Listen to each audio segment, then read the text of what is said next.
मान्यवर अध्यक्ष महोदय, आज मान्यवर मंत्री इस्पात और खनि तथा परिवहन विभाग जो खर्च दाबी आगत कर समर्थन करना।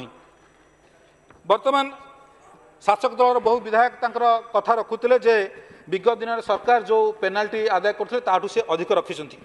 मु आउ गोटे कथा कहि जोटा कि जाजपुर धर्मशाला केस को आसबी, जोटा कि वर्तमान राज्य सरकार को खनि विभाग बाकी देउची जो माने खनि रे डिफॉल्टर अछंती से कथा ऊपर धर्मशाला आरुआ केस जोटा गणमाध्यम चर्चार थिला। पाखापाखि खनि मालिक ना 4 कोटी ऊर्ध्व टंका बाकी अच्छी। कोर्टर निर्देश क्रमे जिलापाल ओपीडीआर केस कले से किंतु अर्थ आदाय नक जिलापाल ऑर्डर को न मानी माइनिंग ऑफिसर पुणी खनि चलाइबा को से मालिक को अनुमति देइछंती। शासक दल किसी विधायक कहले जे केन्द्रापड़ार माइनिंग अफिसर को निलंबन करा सस्पेंड कराई, किंतु मु कथा बर्तमान रखी ताले जदि केन्द्रापड़ार माइनिंग अफिसर को निलंबन करा जाजपुर माइनिंग अफिसर को कहीं निलंबन करा जाउ नहीं, जाजपुर माइनिंग अफिसर कहीं निलंबन करा जाउ नहीं।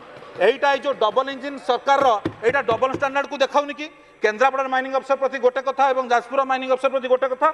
से धर्मशाला कथा मुझे कहि से धर्मशाला रायचंदा बाली आरटीआर जो मखा जाइए मोट 1,10,55,880 टंकार मात्र 46,81,000 टका आदाय होती, आहरी 63,64,000 टका बाकी अच्छी। जी लीगाली किणुची ताकू आगे पैसा देवाक पड़ुची, मात्र ये जी चोरी करी इन्वेस्टमेंट तार किसी करूना सी चोरी करी कार्य लगला पर सरकार बिल डिडक्ट कर रेगुलाराइज कर कौ टाइप न्याय। बाली बोझे ट्रैक्टर धक्कार युवक मृत्यु, जगतसिंहपुर 2 मास 13 मृत, ओभरलोड ट्रक हाइवा एवं बेआईन भाव में जो बाली बोझे ट्रक चलती द्वारा लोक मैंने मृताहत होती।